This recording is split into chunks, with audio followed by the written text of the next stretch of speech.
अगर आप रेलवे से टिकट बुक करते हैं, रेलवे का जो आईआरसीटीसी वेबसाइट है उससे अगर टिकट बुक करते हैं तो उसके लिए भी एक अच्छा इंपॉर्टेंट न्यूज़ है आपके लिए, जो जानना बहुत ज़रूरी है। अगर आप नहीं जानते हैं तो इसका बहुत आपको नुकसान का झेलना पड़ सकता है। और जो 1 नवंबर से मतलब जो 1 नवंबर से जो नियम बदले हैं, रेलवे कुछ नियम बदले हैं, उसके बारे में अगर जानते हैं तो ठीक है, नहीं जानते हो तो भी मैं यहाँ पर बता देता हूँ। लेकिन जो मेन इंपॉर्टेंट चीज़ है, मैं दोस्तों ये बताना चाहता हूँ कि अगर आप आईआरसीटीसी के जो ऑनलाइन आप टिकट बुक करते हैं तो उसमें कुछ बदलाव किए गए हैं। वो बदलाव आपको क्या है, कुछ आईआरसीटीसी की जो वेबसाइट है, वेब मतलब ऐप्स है, उसमें कुछ अपग्रेड किया गया। वो क्या अपग्रेड किया वो जानना आपको बहुत ज़रूरी है, नहीं तो आपको दिक्कत का सामना करना पड़ सकता है अगर आप टिकट बुक करने जाते हैं तो चलिए दोस्तों यहाँ पर बता देते हैं।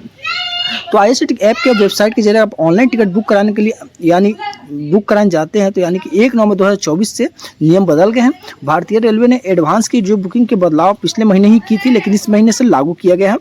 लागू ये किया गया कि आईआरसीटीसी जो एडवांस बुकिंग के नए नियम के यानी 1 नवंबर 2024 से लागू हो गए हैं। अगर आप रेलवे में रिजर्वेशन के लिए आईआरसीटीसी या वेबसाइट से इस्तेमाल कर रहे हैं तो आपको रेलवे के इस नियम के बारे में जानना बहुत ज़रूरी है। भारतीय रेलवे ने एडवांस टिकट बुकिंग के नियम बदलाव करते हुए इसकी सीमा अब घटा दी है। भारतीय रेलवे की आपको बता दूं, अधिकारियों ने ऑनलाइन टिकट बुकिंग प्लेटफॉर्म पर अब एडवांस टिकट बुक करने की अवधि जो थी 120 दिन से घटाकर 60 दिन कर दिए गए हैं। वो क्यों किया गया ये भी बता देता हूँ। भारतीय रेलवे ने पिछले महीने इसकी घोषणा कर दी थी। आईआरसीटीसी प्लेटफॉर्म के साथ साथ यहाँ नया नियम किसी भी third party ticket booking platform जैसे कि पेटीएम, एक्जिनॉक्स, मेक माई ट्रिप जैसे कोई भी, यहाँ सब पे ये नियम लागू होगा। या तो ऑफलाइन हो या तो काउंटर टिकट हो, तभी भी ये सभी पे नियम ये लागू होगा। ट्रेन में बढ़ते वेटिंग को लिस्ट को देखते हुए भारतीय रेलवे ने एडवांस टिकट बुकिंग के नियमों में यह बदलाव किया है। खासतौर पर यह त्यौहार सीजन के लिए 4 महीने पहले ही कई ट्रेन में टिकट फुल हो रहे थे, जिसकी वजह से कई यात्रियों को दिक्कत का सामना करना पड़ रहा था। अब बता दूं दोस्तों, आईआरसीटीसी प्लेटफॉर्म टिकट के जरिए यूजर्स को अब 120 दिन से बजाय 60 दिन पहले एडवांस टिकट बुक करना होगा। ऐप और वेबसाइट से कहीं भी रेगुलर टिकट बुक किया जा सकता है। वहीं तत्काल टिकट के लिए आपको बता दूं 24 घंटे पहले ही किया जा सकता है। तत्काल टिकट के लिए विंडो को 10 बजे और नॉन एसी के लिए आपको 11 बजे ही खुलेंगे।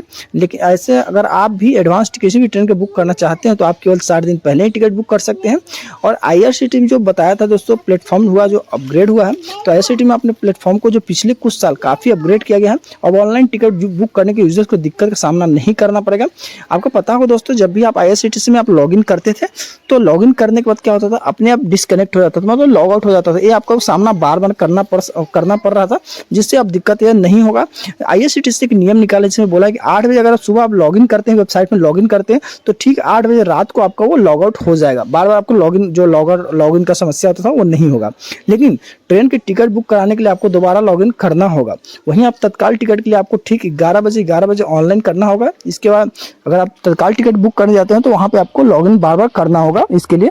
लेकिन अगर टिकट आप बुक नहीं करते हैं, केवल देखना चाहते हैं, तो बार बार आपको लॉगिन करने की जरूरत नहीं पड़ेगा। वहाँ पे ऑटोमेटिक आप हमेशा देख सकते हैं। लेकिन अब टिकट जब भी बुक करने जाएंगे तो वहाँ पे एक बार लॉगिन आपको मांगेगा जाएगा। तो ये आपको बता दिया हूँ। ऐसा यहाँ पर क्या हो, इसमें आईआरसीटीसी जो बता दूँ, इसके अलावा एक बार लॉगिन करके बाद ही पीएनआर नंबर जनरेट किया जा सकता है। दूसरी टिकट यानी पीएनआर के लिए आपको दोबारा आईआरसीटीसी वेबसाइट पर लॉगिन करना होगा। अगर 2 टिकट लें तो 2 बार आपको लॉगिन करना पड़ेगा। ठीक है, तो भारतीय रेलवे का फैसला टिकट की कालाबाजारी को रोकने के लिए किया गया दोस्तों। तो जाहिर सी बात है कि आपको ये समझ में आ गया होगा मैं जो बताने की कोशिश किया गया हूँ। तो वीडियो अच्छा लगा प्लीज़ वीडियो को लाइक कर दीजिए, चैनल को सब्सक्राइब जरूर करके जाइएगा।